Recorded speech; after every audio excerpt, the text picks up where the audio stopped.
Welcome, my friends, to the Bob and Brad podcast. My name is Mike Kienitz, and today I'm interviewing Ben Patrick, or better known as Knees Over Toes Guy. Today we are actually going to be talking about his mother's routine that she follows, and she is almost 70 years old, and she went from having some hip pain, hard to kind of get out of bed, to now she has full function in her legs, and she can even do some sprinting. So we're going to talk about some of the staple exercises Ben preaches and how older adults can incorporate it into the routine. All right, welcome back to the program, Ben Patrick. Thank you for joining us today. Honored to be here. Thank you. So, would you mind giving us a little information about your background and the origins of your methods? Absolutely. I grew up trying to be a basketball player as a shorter guy, someone who naturally can't jump high. So I was trying all kinds of stuff to get an advantage and thought that if I just worked hard enough, that would make me better. And there was some truth in that, but my knees ended up wearing down really fast. So I had chronic knee pain from 12 years old. It just kept getting worse and worse. So by the time I was 18, I had a partially artificial left kneecap, left meniscus transplant, left quad tendon repair. And my right knee was even worse because I had more diagnosed tears in the right one. But by that point, I didn't have anyone recruiting me for basketball. I didn't want to have more surgery. I was on painkillers as it was, which really started up by going the surgery route and then the ramifications after that. That was when I started my knees over toes journey. So I saw something that stuck out to me from an Olympic trainer named Charles Poliquin, and it was along the lines of the athlete whose knee can go farthest and strongest over the toes has the least chance of knee injury. And I had always been taught, don't let your knee over your toes, don't let your knee over your toes, don't bend below 90 degrees. And so because of my experiences, when I heard that, I knew, oh, wow, that's true. Now, since then, it's been 13 years of figuring out, okay, well, how do we make that like safe and gentle to get ability with the knees over toes, to get ability when deep bending the knees. And that brings us to now. How tall are you? Obviously we've never met in person, so I'm just curious. I'm 6'1", which is great, but for basketball, because I'm only 5'10". You're taller than me. Yeah, but for basketball, 6'1", if you're 6'1" and you can't jump, it's almost every other guy on the court is getting higher than you. So you're like trying to figure out how do you get higher, which if you don't understand knees over toes, you end up beating up your knees. Yeah. So where can people find out more information about you? Knees over toes guy, if people like to read, start on Amazon. Knee Ability Zero. Don't need any equipment. That book has helped a lot of people. I try to give away everything I know on YouTube free. I've still never turned on the ad money. Plenty comes back to me in people who then want to read my books, do my programs online, atgonlinecoaching.com, or buy the equipment that I make. I make a lot of stuff now to make this process easier. That's atgequipment.com. But I don't hold any knowledge back. You can look Knees Over Toes Guy on YouTube. Everything in my head is on there. Yeah, I've watched many of your videos on there. I also follow your Instagram a lot. That's where I get a lot of your snippets from. Oh, sweet. Very informative. Oh. All right. So the main point of this podcast is actually to talk about your mother because our demographic is primarily 55 plus. So would you mind saying what your mom's name is and her age for our audience? My mom, her name is Celia, and she's 69. She'll be 70 in April. And she's in some of your videos. I've seen her before. Yeah, I put her in a lot of videos. It wasn't intentionally planned out, but when she was about 65, she was having a lot of hip problems. And I was already had a gym in town and was training people and was stumbling upon things that it was like, well, not only does this help a young athlete not have pain, but there's really no limit to how much it regresses. So she was willing to give me a shot, somewhat reluctantly, but then found, oh, wow, this actually is a really gentle system. And as the years went on, we just noticed compared to other people her age, all of a sudden her mobility looked incredible. She can sprint. So it's been helpful to have her in videos to show, you know, if anything, this is more valuable once you're in your 60s than for the average person in their 20s. because that loss of mobility just affects your life more as you get older. Yeah. So before your mom started working with you, what was her background and fitness level like? No specific background in fitness, played sports growing up, liked to run when she was younger, ended up just settling down as a mom. My parents manage commercial office space together. She does the leasing, so on the phone, doing physical projects, but no like specific. I didn't grow up with her doing some specific fitness thing. She would just be generally active with us. So, what inspired you to start teaching your mom your methods? I guess the hip pain, I'm guessing? Yeah, like she was struggling to get out of bed in the morning, and it was just really becoming debilitating for her hips. So it was like, I mean, we just had to try to do something about that. It's really that simple. Sure. So, how does your training approach for your mother differ from your typical training methods for the younger individuals? That's what's been crazy. It's identical. We do the exact same approach. Really? Me to dunk basketballs, and her to have amazing mobility and play with my kids now. And she's like able to run with them and squat down and never have to worry about shit with her joints. Identical approach. Is I'd be the happy to show you. Yeah, I mean, yeah, we're gonna get into that. So the next question kind of gets into that. So can you share some of the specific exercises or routines that you found to be most beneficial for your mom? Yeah, definitely. Because I was getting this opportunity to talk with you, I tried to really think like, how do I explain this? And I've explained this somewhat similarly, but just newly looking at it, okay, how do I explain this for longevity specifically? But this is really just exactly what I do. So I'll I'll position the camera here, and I'll also direct you to like where some good videos might be. I have filmed thousands of videos on this concept, but you're going to see me walk backward for a second. When you walk backward, you're in a position where your knee is over your toes. So for athleticism, getting stronger in that position, for example, I can crank up resistance. So you saw there, I cranked up resistance to the point I could barely move the belt. Then I lowered a bit and found a good challenge. I do that 10 minutes 3 times a week. So I do that before my main workouts. I work as hard as I can backward. Some gyms, you might have a sled that you could drag. But the point of what you see there is a fundamentally safe exercise. So my mom, if I put 1,000 pounds on the ground and asked her to drag it, it just wouldn't move, but it wouldn't injure her. So when you go for 10 minutes, you're huffing and puffing, you're feeling leg muscles that you might not have felt in years. You're in that athletic position. You're pushing through your foot every step. You may have done a gym program of leg presses and various things for years and not pushed through your foot, not worked with your knee over your toes. And that's exactly what I do. So I'll put more weight in the sled than her, but she does it 3 days a week as well. She has a sled she takes out to the street. They make some that have internal resistance called torque sleds, TORQUE. And she pushes it down to the stop sign, and then she drags it backward all the way back to her house. So she does like 100 yards down, 100 yards back. I have people do this up to 10 minutes. What I was using there is our own treadmill that has internal resistance. So it's the exact same thing, just at different levels of effort and ability. So that was the thing that got me off painkillers for my knees. That started getting circulation for her hips to heal. So I think of that as like pillar number 1 of 3. If you only knew 3 things, you would know my system very well. Doesn't matter the age. And as you get older, that becomes even more valid to do this sled or resisted treadmill concept because of how safe it is. There's no weight coming down on you. It's just fundamentally different. Is it cardio? Is it strength? Is it physical therapy? It's all 3. You're getting physical therapy efforts. You're getting stronger legs. You're getting cardiovascular benefits. Now I'll show you the second pillar.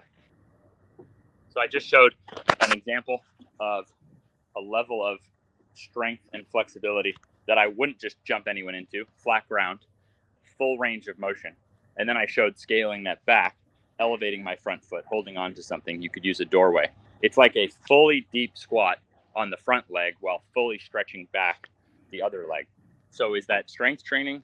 Is that flexibility training? It's both. It's strength and flexibility at the same time. And anyone who can walk can start these things at some level. You can start doing these deep split squats by elevating the front foot, by holding on to something to assist your strength. So for me, that was the number one exercise that got me dunking a basketball, was gaining strength, adding weights actually to that, and like building such deep leg strength and flexibility at the same time. But that was the one that got my mom over her hip problems. They've never come back. It was that strength through flexibility. We call it strength through length. You could call it strength and flexibility and harmony. Again, if you look up ATG split squat, ATG is just an abbreviation of aft to graft. It just means, in weightlifting speak, it just means going deep. You could call it a deep split squat. If you look up ATG split squat, then you'll see, now is that flexibility? Is that strength? It's both. When you're dragging a sled or using a resisted treadmill backward, is that strength? Is that cardio? Is that physical therapy? So pillar one is this ultra safe concept of resisting from the floor rather than from weight coming down on you. So that's sled or resisted treadmill. It's fundamentally different than lifting weights. Not better than, just different than, safer than, and allows more of a cardio effort. You can do it for longer in a really smooth fashion. Then pillar number two is this strength through length.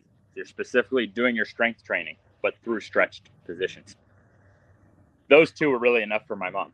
The third layer is not having weak links. So it just so happens that in exercise science, some things were missed.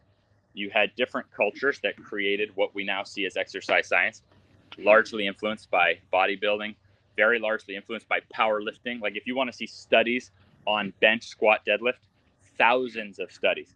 If you want to see a study on an ass to grass split squat, 0 studies.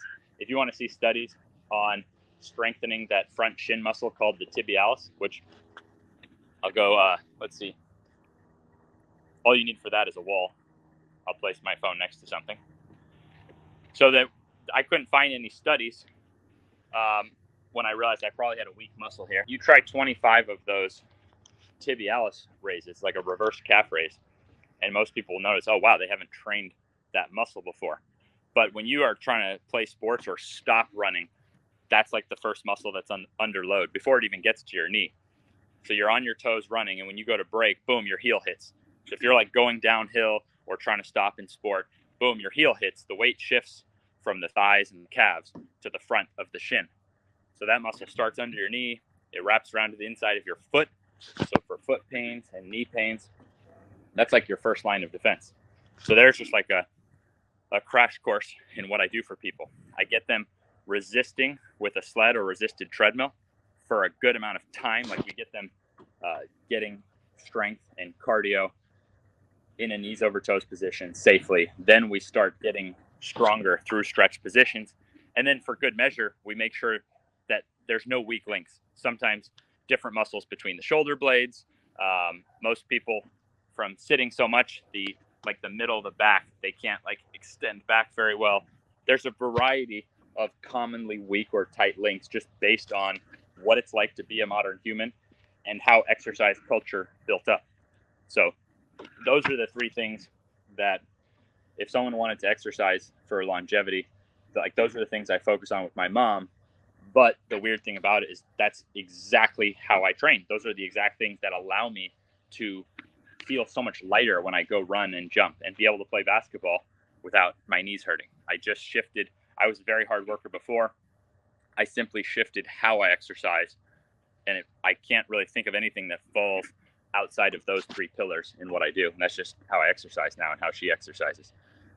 So for those that don't have a treadmill like you that's not powered, I'm assuming you recommend they can just turn it off and what do you call it, a dead tread or something?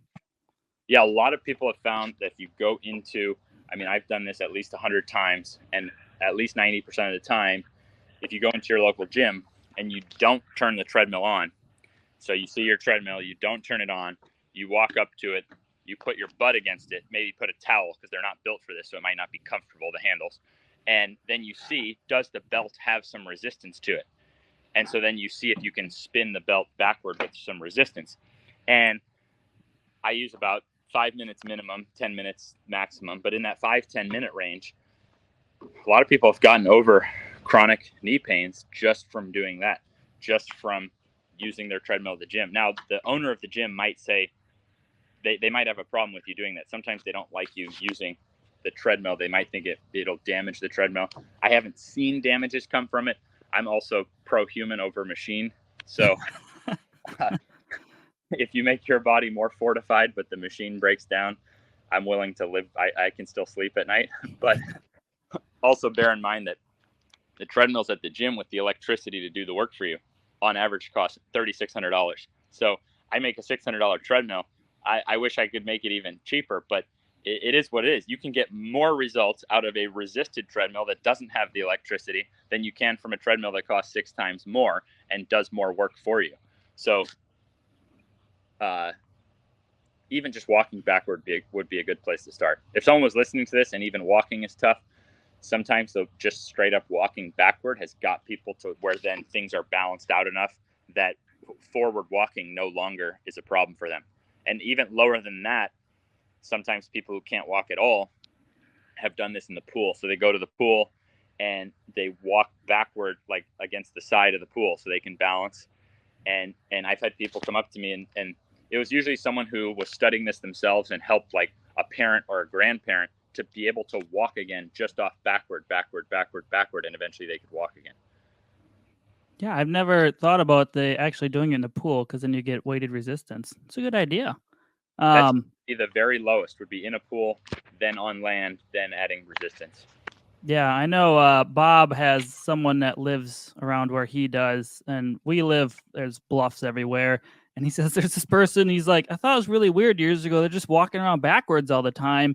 And they have to go, he's in like a cul-de-sac, so they have to go uphill, but they're going backwards. And I'm like, oh, that's pretty good. And then going down, obviously, but you have to have a little bit more balance for that. Yeah, I think if someone's in a real fragile level, I wouldn't recommend the hill aspect as much because you still got to come down the hill. I mean, Yeah. ideally you would go up and then someone would like bring you back down to the base.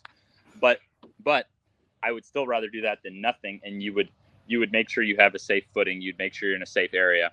You would walk backward up the hill. And when you come down, you would just take very small, slow steps. So you don't have like the jarring nature of it. There really seems to be something to, are you able to control a position versus it sort of beating you up? So if you're going downhill, kind of plodding downhill, that's what seems to cause less positive adaptation and more breakdown, which is why the idea of going backward just up the hill is actually less. You can get more strength development out of that because you're the one, it's more active versus passively being beaten up. So it's very interesting that the way you would almost, the simplest route to rehabilitate a hiker who now can't hike anymore, very common problem, they can't go downhill anymore, would be having them go uphill backward. Yeah. Do you have your mom do any other exercises from your Zero program? I know that program, so I was just curious. Oh, yeah, she does it all. Really? Yeah, she's done every exercise in the ATG system. She kind of made her own program, which we just left on there. I think it's called ATG for longevity, because she just likes to pepper in exercises through her day. Back when I was a starting gym owner and all the way to now, she's the head of our customer service. So she's the most caring person I've ever met and patient. And so she runs our customer service, but she's at the computer all the time. And she loves it. I used to tell her all the time, like, you don't have to do this anymore. I can, cover you. But she likes to, so I just let her do her thing. So she works sitting at a computer all freaking day long. And then she goes and peppers her program in, like she'll go pepper things in through the day. Sometimes she'll float around and do the Zero programs again, either the knee Zero or the back Zero. So she's done every exercise in the system many times. I would say that because of the nature of sitting at the desk, it's just for her, rather than going and doing like an hour-long workout, if she's going to sit at a desk all day, she'd rather just do a few minutes here, then a few hours later, a few minutes more.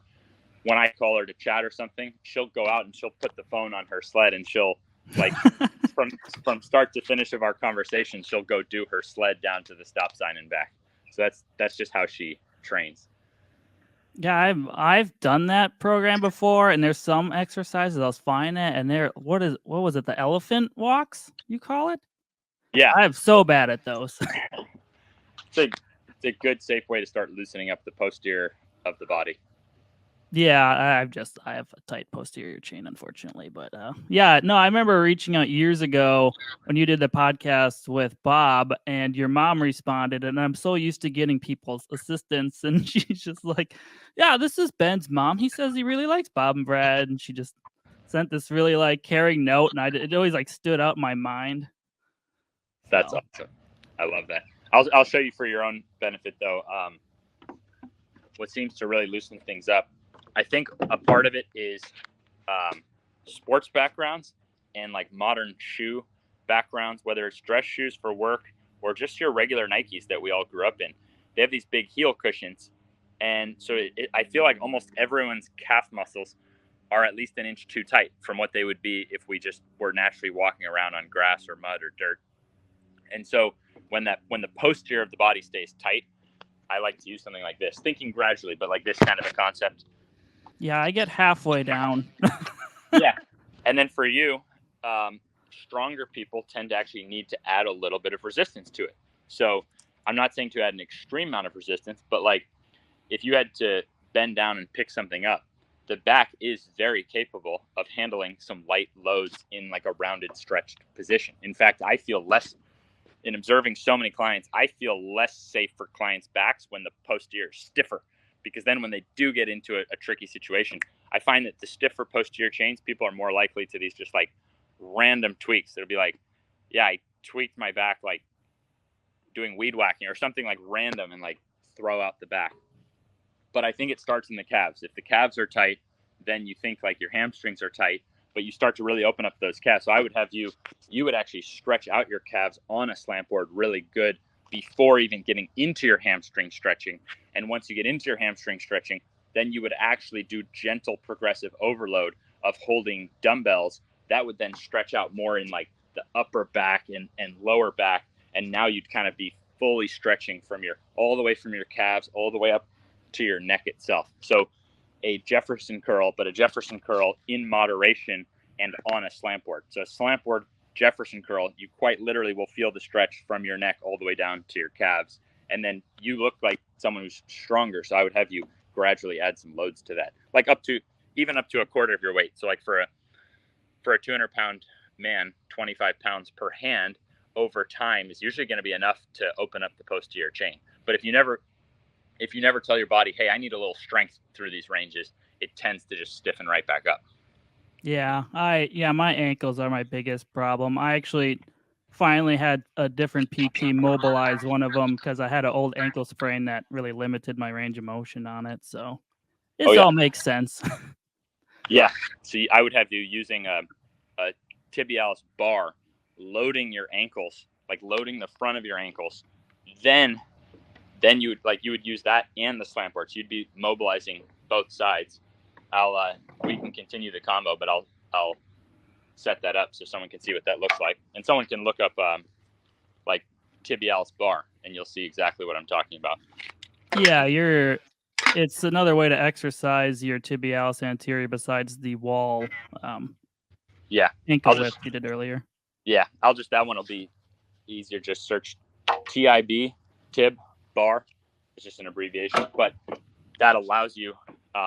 That's a loaded method that allows you to actually like stretch the front of the ankles. So for past ankle sprains, unless you get that stretch strength deep in that ankle, my right ankle, until those tib bars, until that became a thing, my right ankle was still always like, oh, that one's like the problematic one compared to the left from old basketball sprains, which were real nasty sprains. So I was oftentimes, it's like, well, it makes sense. Okay, you had this nasty sprain in the past. It's still problematic now. But it's surprising when you then put strength and flexibility in an area, how some of these things can wash away. Yeah, mine was so long neglected. I actually have like a larger my calf muscles, my soleus is different shaped. Whoa. Yeah. But And you know, sometimes that's part of it. My left knee still looks quite a bit different than my right knee with that like kneecap, like that like I don't even know what material is in there, but it's some sort of artificial material, so you can kind of see it sticking out a bit. So hey, it is what it is, but symptom wise, you can often still overcome stuff even if structurally it looks a bit off. Yeah. All right, we better get back on topic here. What are the key considerations or precautions when designing a fitness program for older individuals? I'm guessing you just have a different starting point depending upon their limitations. Um, there's no age isn't factored in if we kind of think back on the conversation to how it starts with like dragging a sled or resisted treadmill backward or walking backward, and then with things like how exercises for mobility can scale. Um, you can assist yourself. You can adjust the mobility of it. There's no age consideration. The consideration is really making sure that every exercise that's taught has a starting point that like any able-bodied person can start without pain and effectively exercise at some level. So to me, that's the thing is like if an exercise is going to be in my system, it has to scale pretty much infinitely. Got to scale. I'm not going to use an exercise if that exercise doesn't scale to something that people in their 60s, 70s, 80s can do. Then to me, there's something off with the exercise. It doesn't resonate with me. So in my system, it's more how each exercise is taught, showing the starting levels of each exercise, and then different people are going to progress at different paces. So, if someone was an older individual and they had concerns or fears of starting a new fitness program or overexerting himself, what would you say to them? Start with the 5 minutes backward rather than you. There's no such thing as too little. So what's wrong with just doing step one and then forget step two or three? Start with step one. I see this a lot. I see, um, even people will reach out like, all right, I haven't been exercising for so long, so I'm now going to do this challenge thing that I saw for X amount of days working out this. And it's like, what if you tried? Well, if right now there's nothing, and then, so whether it's you haven't been exercising, or let's say you want to get into like this type of knees over toes and mobility training now, what's wrong with going from a 0 to a 1? And not in just some cheesy way, but in a legitimate way of like, that's good. Like do that one at with full intention and focus, recover from that, then do the next part and the next part. The way the body works is you have a better chance of making it to a 10 if you go 1, 2, 3, 4, 5, 6. You go from 0 to then 100% on a new fitness program or something like that, you're actually reducing your chances of getting the goals of that program.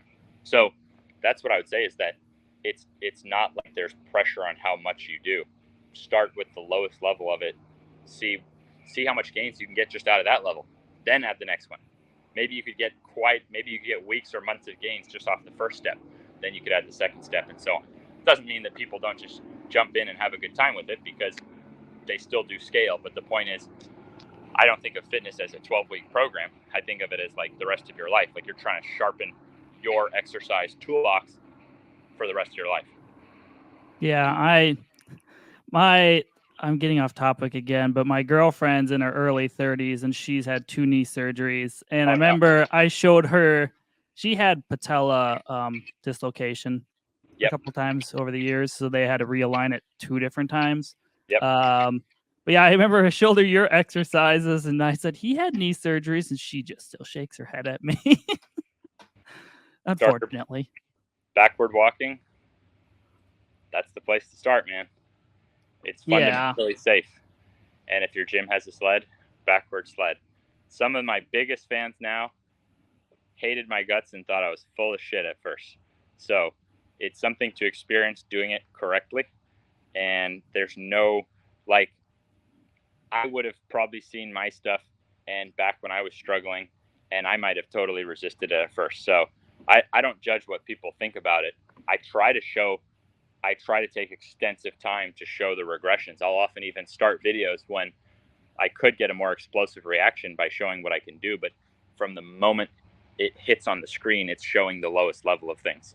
But it's unusual. This is not the way that people have exercised for the last 50 years. This is not what we've broadly been taught for the last 50 years. If you took any exercise courses in college, you probably saw things that I'm doing with giant red X's over them. I did in college courses that I took without evidence behind why. It was only found that when your knee is over your toe, there's more pressure on your knee. It wasn't found that it was bad. It wasn't found that people had bad results. It was just found that was more pressure.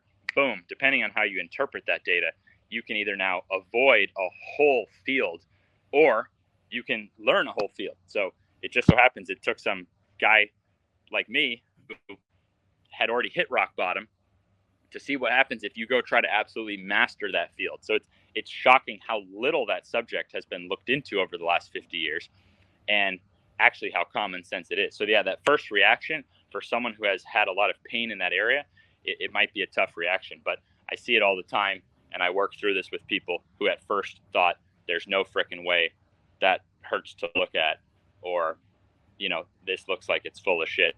Hey, I don't blame you. Your girl might still be a success story one day. I'll tell her that, see if she buys into it. You're a success story, try honey. the 5 minutes.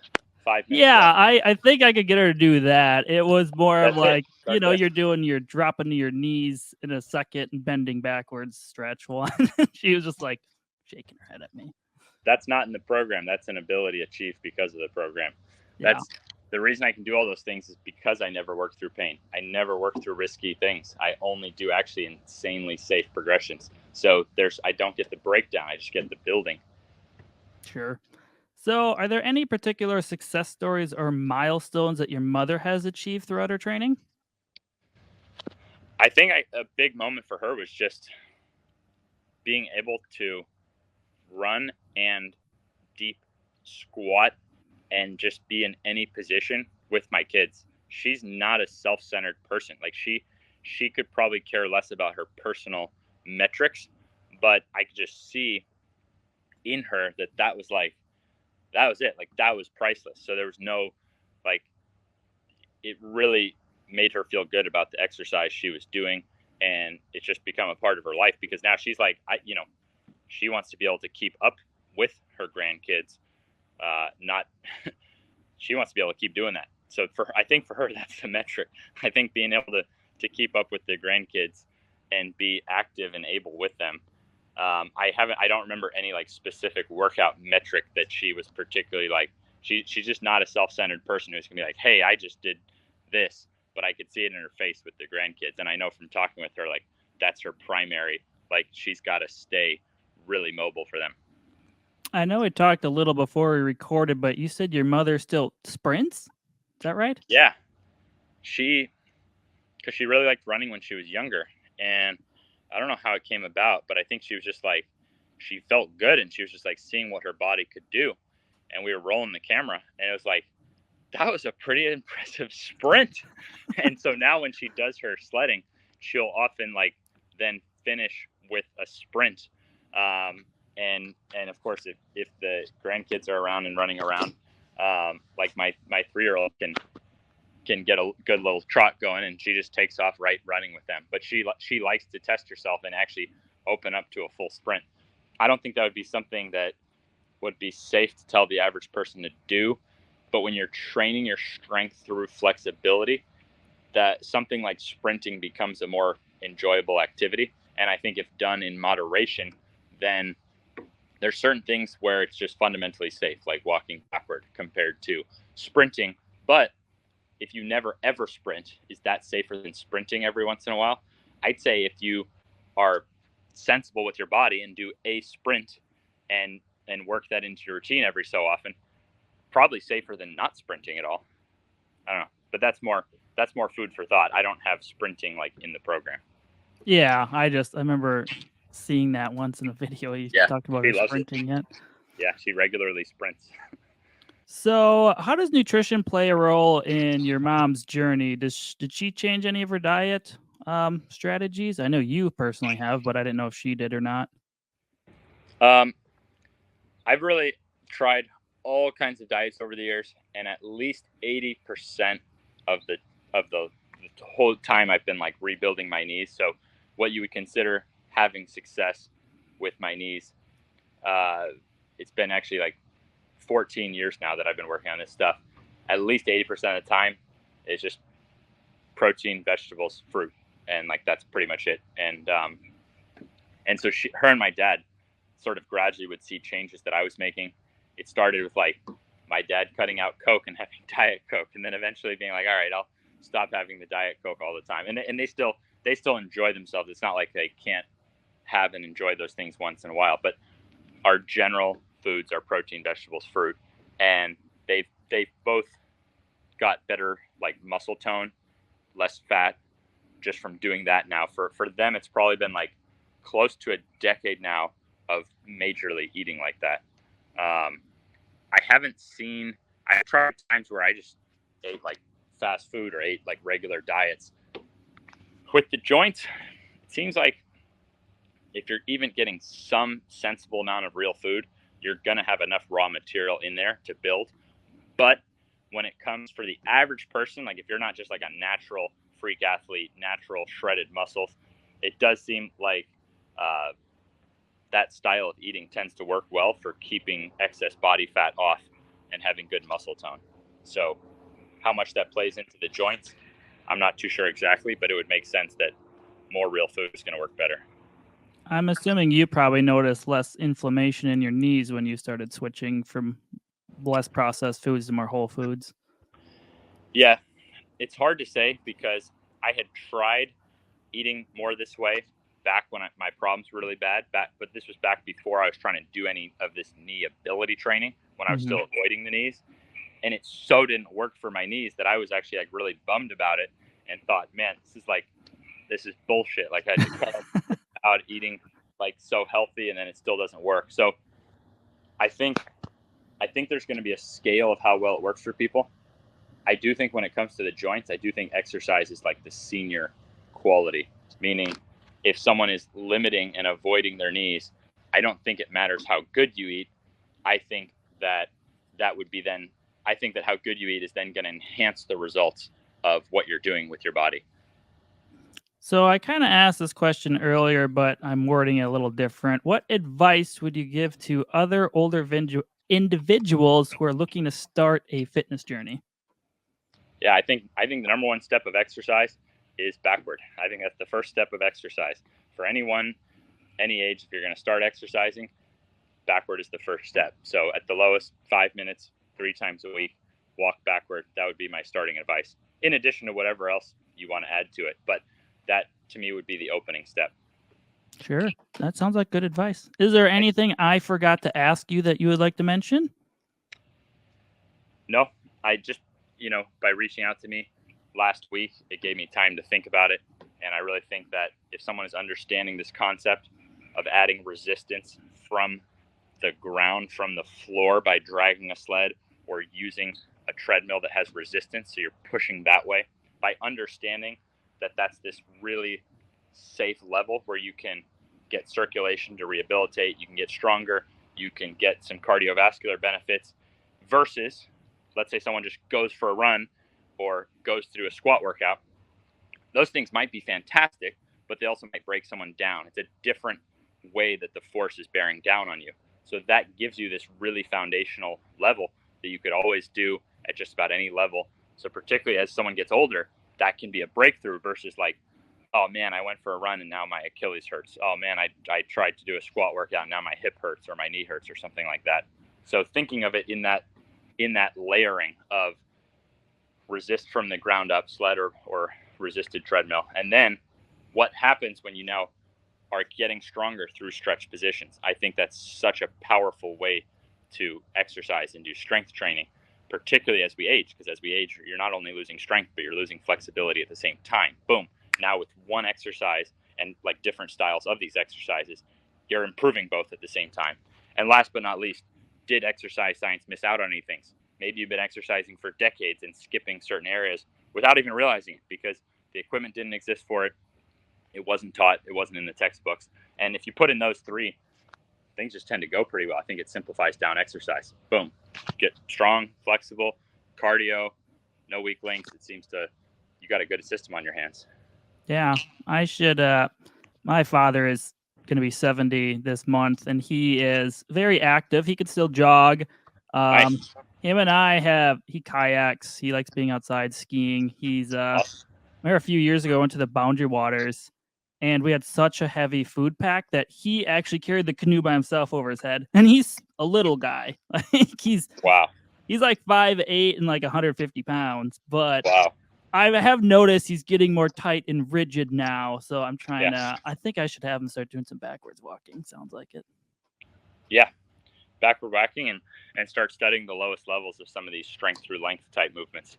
Because if someone's already active, maybe the cardio portion's already in, and maybe they need some more of the strength through length. Yeah, he's getting. He reads too much on his laptop, and he's getting kyphotic, kind of. Yeah, unfortunately. Yeah, some of these human issues. Yeah, I'm. If people stay tuned to my page, I think the education of the system is pretty solid. I think the application of it is really lagging because, like, if you walk into a gym and you want to work on my favorite exercise, that ATG split squat, where are you going to do it? There's no stations for it. Go into a gym.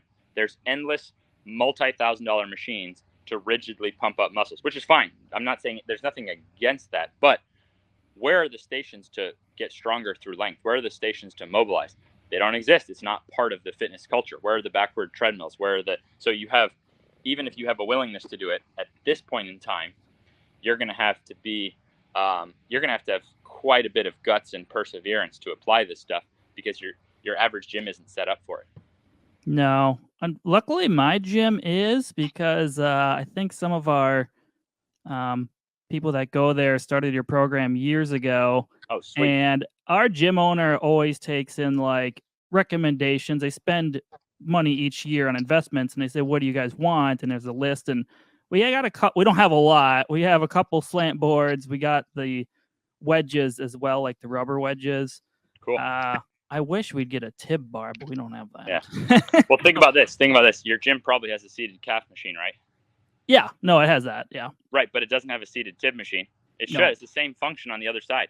You have tricep and you have bicep, but all of a sudden we go down the calf. Whoops, we missed the other side of the calf. You have seated calf machines. There's actually no such thing as a seated tib machine that has the seat and everything, just like a seated calf machine. I had to make that. So Sorinex now makes, so maybe your gym will get one next year, but Sorinex now makes a seated tib machine. It looks just like a seated calf machine, but for the other side of the ankle. So that's just an example that, like, even if you have the willingness, the user friendliness is not set up. Things like this, as simple as this is, like these sort of mobility stations to work on split squats, I know from coaching these for over a decade now, it's a hassle to set up regressions for split squats without something like that. Here's one last one to leave you with. Almost 100 years ago, incredible back results were coming from rounded benches, not flat benches, rounded benches, like half dome padded benches. People were laying back and lifting weights. So you talk about like the modern posture. This is one of the most common sense things we could do. But you walk into your gym, we need rounded benches, man. Everyone's getting hunched over. The scene is not set up for the reality of what we need. So that's another thing I already have being made, is like rounded benches. Like, we just need rounded benches to work and stretch back and do pullovers that way. So that's kind of what I mean, is whatever, like, someone has to realize it's going to take a lot of perseverance now to apply this stuff versus when you walk in and there's the same level of user friendliness for mobility and joints and spine that there is for pumping up a muscle. I've never thought of a rounded bench. I mean, I've seen people do it on like a ball, but obviously the stability factor isn't there. Yeah, not set up. Nope, it needs to be just the same user friendliness of a bench, and it needs to be rounded. It feels unbelievable. Sure. Well, thank you for joining us today. Do you want to mention again where people can find you at? Yes, really appreciate you. Thanks to anyone for listening along and bearing with, almost everything I'm talking about is either odd or goes literally against what we've broadly been taught. So I appreciate you giving me a chance if you've listened this far. And yeah, Knees Over Toes Guy on YouTube, I think it's the best place to soak up knowledge because there's nothing held back there. If you or someone likes to read, Knee Ability Zero is a great place to start on Amazon. Yeah, I think those are the best places to start. Perfect. Well, thanks for joining us today. Yeah, thank you.